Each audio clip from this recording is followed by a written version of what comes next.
everyone. Today I will be speaking on the Rutgers campus LGBT history. When I was a junior at Rutgers, I was tasked to create a timeline going over the LGBT history of Big LaRue. And this was under the direction of James Walkup, who is a professor of clinical psychology in the Graduate School of Applied and Professional Psychology.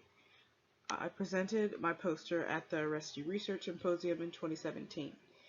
And my job was to go through the archives, which are in the Special Collections and Archives portion of the Alexander Library.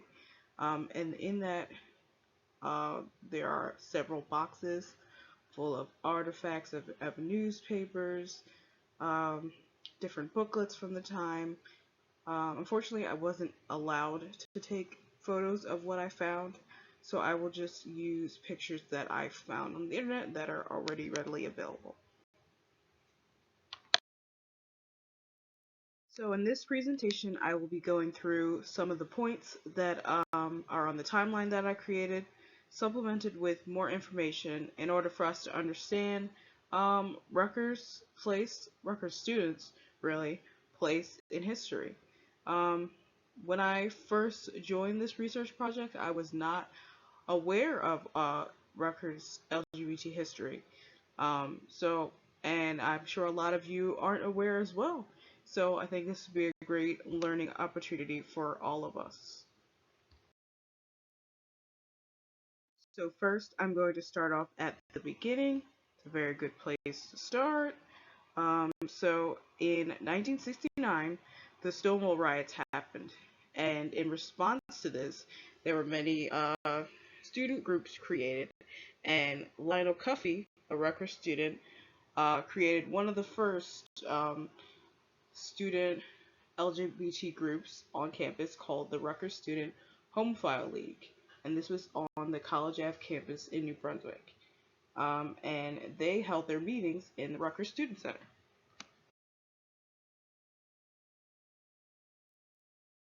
So in the beginning, the league had a lot of different meetings, social events that people got together.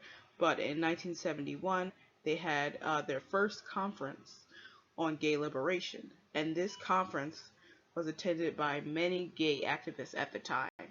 Um, and the second conference was held the following year, and it had similar success. So, and some of the prominent activists were those people who were part of, like the Homophile Action League, of the Washington Mattachine Society, and Daughters of Bilitis.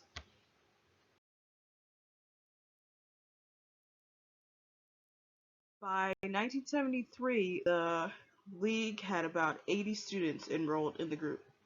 And at this time, they were holding major events like art exhibits, monthly dances, and coffee houses. They also had a hotline where students could call and talk to someone about their issues. But an event that I found particularly interesting was one of the art exhibits that um, the league held. And in it, there was a student, um, Patrick Mattiola, who is pictured here.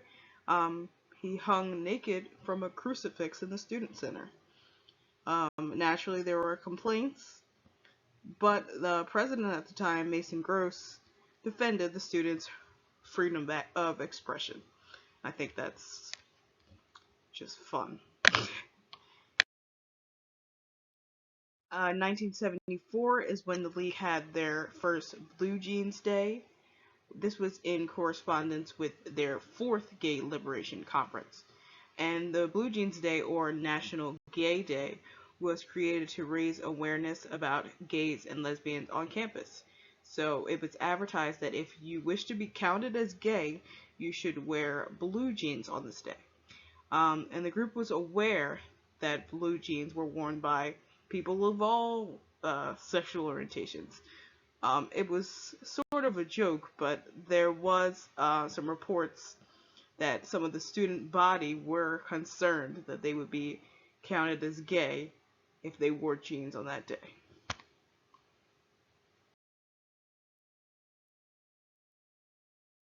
The second Blue Jeans Day was not met with the same kind of fun. This one, there was some backlash.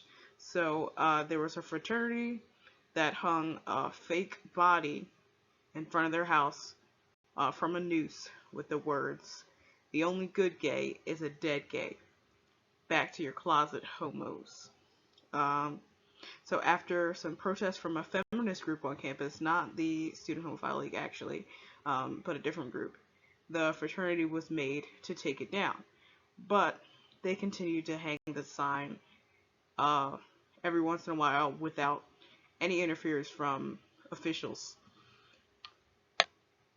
So then Blue Jeans Day was skipped for a couple years because of all the backlash from before. But in 1979, the alliance, the Rutgers Gay Alliance, which used to be the Student Homophile League and it got changed to the Rutgers Gay Alliance, they decided to hold another Blue Jeans Day.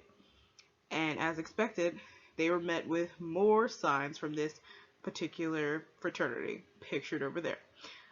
In protest, the Rutgers Gay Alliance marched to the house, the fraternity house, and this actually ended up in uh, a big thing where actually a protester ended up getting a rock thrown at them.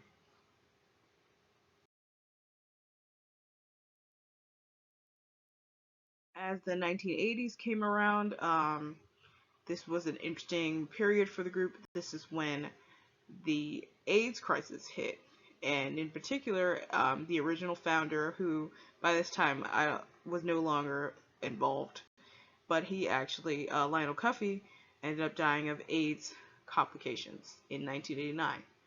But not only did it affect the original founder, but it also came with added stigma for the group.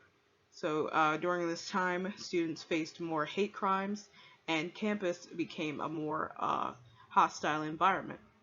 There was also increased debate during the time if homosexuality is a mental illness, and there was even a article published in the Daily Targum, which is the school newspaper, that debated this.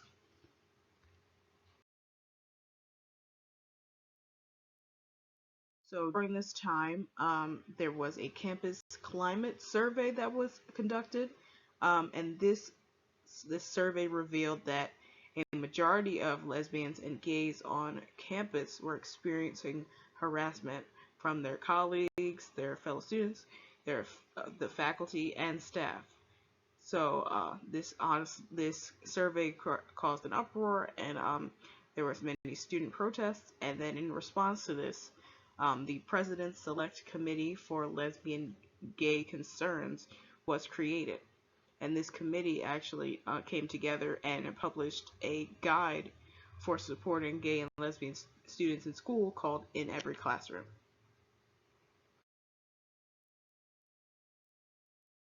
The 90s saw some separation in the group. So the group's name was changed into Big LaRue, which is Bisexual, Lesbian, and Gay Alliance at Rutgers University.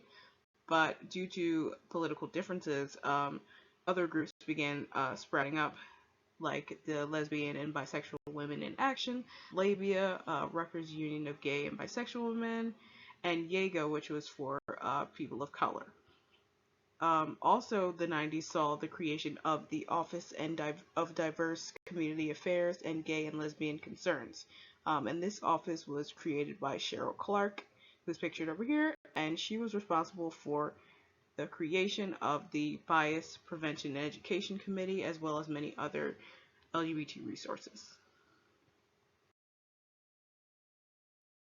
As the 21st century approached, there were less social events being held by Big LaRue, but they were still active in advocacy and things.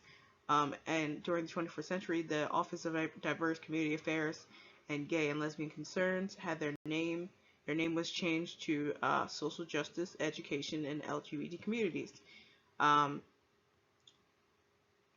Nowadays, in the 21st century, Big LaRue no longer exists, at least not within that name, but it lives within the Queer Student Alliance that is still present and running today.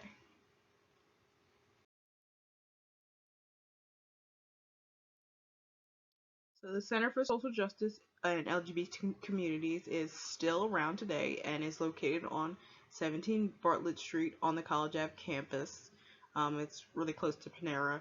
And they offer various resources for all students, like different housing options, safer space training, etc. And they host several groups in their building, and you can see them listed here in this picture. With finally an added inclusion of a group for trans people called Transmissions.